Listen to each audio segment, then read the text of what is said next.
अब दुनिया में जो सबसे ज़्यादा अमीर था ना, या अमीर है, वही रो रहा है कि भाई साहब आप लोग तो हमें लूट रहे हो और हम बीमार पड़ गए हैं, अब हमें ठीक होने की ज़रूरत है। जी हाँ, हम अमेरिका की बात कर रहे हैं और ट्रम्प साहब की बात कर रहे हैं। बार बार ये चीख कर चिल्ला रहे हैं, रो रहे हैं कि भाई हम तो सबको कुछ न कुछ देते ही फिर रहे थे और आप लोगों ने हम पर इतना टैक्स लगा दिया कि हम बीमार पड़ गए। आप लोगों ने बहुत लूट लिया, अब बहुत हो गया, अब हम जो है अब अपने आप को दुरुस्त करने चले। दुरुस्त करने के चक्कर में इन्होंने एक इंजेक्शन लगा दिया पूरी दुनिया को। वो इंजेक्शन था टैरिफ का इंजेक्शन, जैसे को तैसा वाला टैक्स। अब इंजेक्शन लगाया ताकि अमेरिका दुरुस्त हो जाए। अमेरिका तो छोड़ दीजिए, दुनिया भर के बाज़ार में कोहराम मच गया। दुरुस्त होना तो दूर की बात, यहाँ सब बीमार पड़ने लग गए। अब अमेरिका में सोचिए, जब उन्होंने टैक्स लगाया 25 लाख करोड़ रुपए से ज़्यादा तो एक दिन में उनके सुहा हो गए। भारत में 10 लाख करोड़ रुपए से ज़्यादा एक दिन में सुहा हो गए। और आगे कब तक सिलसिला चलेगा कोई जान नहीं रहा है। अब जिनका पैसा गया उनका गया, लेकिन हम आप तो लाख, 2 लाख, 10 लाख, 20 लाख, 1 करोड़ वाले आदमी होंगे, तो अब क्या करें। शेयर बाजार में पैसा लगाया, इतनी तेज़ी से बढ़ रहा था कि भाई 6 महीने में 2 गुना हो रहा है, कोई 1 साल में 3 गुना हो रहा है, ये सोच के पैसा लगा दिया। अब वो सब गिर गिर के नीचे जा रहे हैं। अब करना क्या चाहिए, सबके मन में सवाल है। पैसा है तो निकाल लें क्या, पैसा रखे थे बचा लगाने के लिए, इस गिरावट का मौका फ़ायदा उठा लें क्या, आपदा में अवसर बना लें क्या। ये सारे सवाल जो आपके मन में है ना, आज हम उन सारे सवालों का जवाब देंगे। हमारे साथ अनिल जी हैं।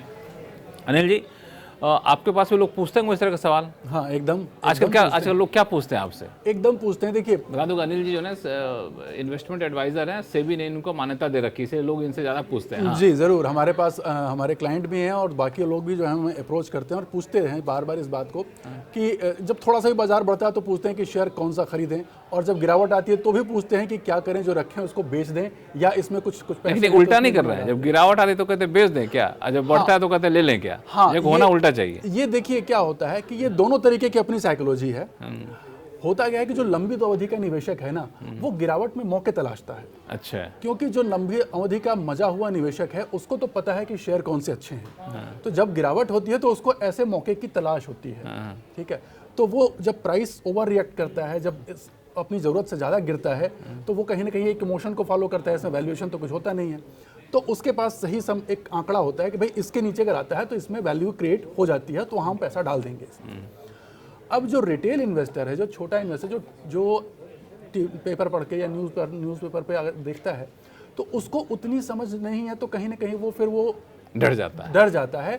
और अक्सर वो ऐसी गलती करता है कि गिरते बाजार में बेच देता है और बढ़ते बाजार में खरीद लेता है। और फिर जब खरीदता है तो कहता है तो जो गिर रहा है क्या करें, अच्छा बेचता है तो बढ़ रहा है क्या करें। अब ये बताइए कि अभी के बाजार में निवेशकों को क्या सलाह देते हैं? अभी जो गिर रहा है बाजार, तो ट्रम्प साहब ने फार्मा को छोड़ दिया, लोगों ने फार्मा पे खुश हो गए, सुबह सुबह बोल दिया कि फार्मा भी ले डूबेंगे जी, और फार्मा भी रो रहा है। अभी आप देख ही रहे हैं, आपसे ज्यादा बेटर तो कोई जान ही नहीं सकता। हम लोग भी आपको ही देखते हैं जब कोई इस तरह की इकोनॉमिक इवेंट या आप देखते हैं, हम लोग सुनते हैं आपको ज्यादा। नहीं, हम देखते भी हैं और सुनते भी हैं आपकी चीजों को। तो जो ट्रम्प साहब की हालत है वो अभी ऐसी हो रखी है, उन्होंने देश बचाने के लिए टैरिफ ले आया, लेकिन इससे जो है अमेरिका में रिसेशन की संभावना बहुत बढ़ गई है। क्योंकि हुआ क्या कि देखिए, टैरिफ उन्होंने लगा दिया तो हो रहा क्या रहा, पहले इकोनॉमी बड़ी डामाडोल थी, बहुत अच्छी स्थिति नहीं थी वहाँ की, और उस चक्कर में उसको संभालने के लिए वो सॉफ्ट लैंडिंग जिसको हम बोलते थे, तो इंटरेस्ट रेट वगैरह थोड़ा सा धीरे धीरे कम करने की कगार पे थे। हमारे दर्शकों को मोटी मोटी सीधी बात बता दीजिएगा, पैसा लगाना है कि नहीं लगाना है? तो अभी की जो अवस्था आई है इसमें, देखिए मेरा तो ये मानना है कि हमारे देश पर लंबी अवधि के लिए इसका असर नहीं पड़ेगा, नकारात्मक असर प्रभाव नहीं पड़ेगा। हाँ, कहाँ लगाना है ये जानना जरूरी है। नहीं तो पहला सवाल कि अभी मान लिया कोई 10 लाख रुपए लेके बैठा है, तो शेयर बाजार में लगाए पैसा कि थोड़ा देर और रुक जाए? अभी थोड़ा दिन और रुक जाए। थोड़ा दिन का मतलब कितना? मतलब ज्यादा नहीं, अगले हफ्ते तक का इंतजार कर ले। देखिए अभी तो आज शुक्रवार था। आज जिन भी लोगों ने हमें जैसे बाजार के समय दिन में बहुत से लोगों ने मुझसे पूछा कि क्या करना चाहिए, काफी मार्केट गिर रहा है, डाल दें क्या पैसा? और हमने कहा नहीं, रुक जाइए, क्योंकि वीकेंड है और मंडे को हो सकता है और नीचे जाए। सही है कि अभी तो इसने चाइना ने कहा हम भी लगा देंगे। चाइना ने कहा हम भी लगा दिए। उसके बाद लगभग हमारी जो गिफ्ट निफ्टी जो सूचकांक होता है हमारा, वो लगभग 500 पॉइंट डाउन था, अब जाके 350 पॉइंट, यानी कि उतना हम गैप डाउन लगभग। तो एक हफ्ता रुक जाए पैसा लगाना, एक हफ्ता रुक जाए, मंडे ट्यूसडे तक थोड़ा सा स्थिर हो जाए, तो हमें एक ट्रेंड कभी भी एक शायद इस बीच भगवान ट्रम्प साहब को सद्बुद्धि दे दे। हाँ, एक मुश्त ना लगाएं, उसमें थोड़ा थोड़ा करके निवेश करें। थोड़ा थोड़ा कितना? जैसे अभी आप 25% लगा दें, अगर जितना आपके पास है उसका 25% लगाएं, अगर वो और नीचे आता है तो वहां फिर और थोड़ा 50% लगा दें। तो इस तरीके से वेट करें, और जब ऊपर आने लगे तो फिर समय भी अच्छा, अब मैं आपसे ये नहीं पूछा किस शेयर में लगाएं, लेकिन कुछ सेक्टर बता दीजिए कौन सा आपको सबसे सेफ लगता है। देखिए मोटी मोटी चीज़ें इस समय सबको हमको पता है कि ये जो गिरावट है वो ट्रंप के जो टैरिफ का जो आतंक है, ट्रंप टैरिफ टेररिज्म जिसको आपकी भाषा में कहें, बड़ा अच्छा मतलब इसमें चलता है कि जो उनका जो टेंट्रम्स चल रहे हैं उसकी वजह से गिरावट चल रही है। तो सबसे अच्छा सेक्टर वो है जो कि यूएस से डायरेक्टली उसका बिजनेस इम्पैक्ट ना होता हो।